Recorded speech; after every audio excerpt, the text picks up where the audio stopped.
presented by Fake Music।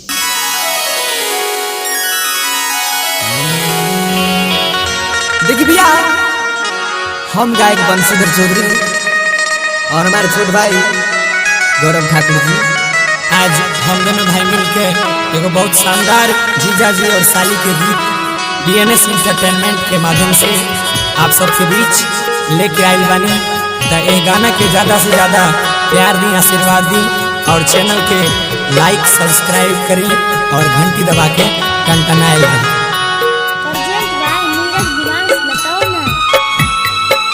अभी आप सुन रहे हैं गुजराती रविंद्र राज का धमाकेदार संगीत। Mobile number 77 79 88 60 25। बरारे जतन से साली के पटली रे, साली के पटली रे, से हो साली के सारू लेने जाए। हाँ हाँ, से हो साली के सारू लेने जाए। अरे भैया बरारे जतन से साली जी के पटली रे, साली जी के पटली रे, से हो साली के सारू लेने जाए। से हो साली के सारू लेने जाए। हमारे जानू के सारू लेने जाए। डीजे रविंद्र राज मुद्रा चौक, डीजे रविंद्र राज मुद्रा चौक।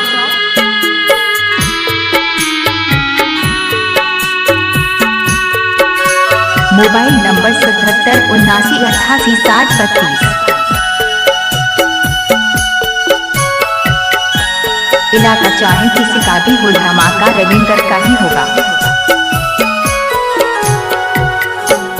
आहो भैया दामी दामी लहंगा चोली किनी किनी दिली हो, लानी लानी दिली हो, सारू सारी पिन्हाई लेने जाए। हाँ, सारू सारी पिन्हाई लेने जाए।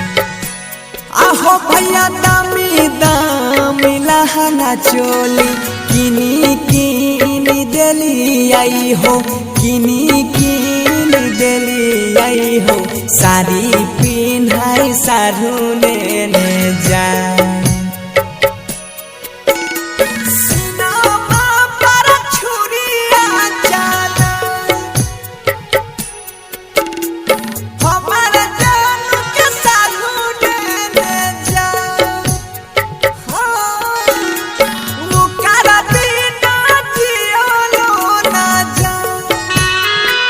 डीजे रविंद्र राज मुद्रा चौक,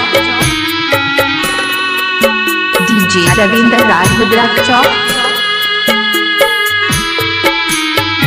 मोबाइल नंबर 77 79 88 60 32।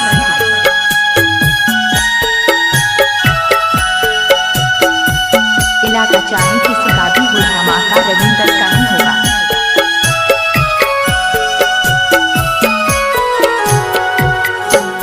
अहो रामा बेकार भेल करल धारल, छोटा लई संगतिया हो, छोटा लई संगतिया हो, ससुरा जाई के जैते सब भुलाए।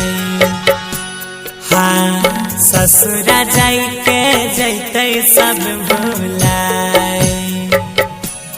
आहो भैया बेकार भेल करल धरल, बनसिया गौरव के, सोनुआ विमले साबा के, ससुरा जाई के जैते सब भुलाए।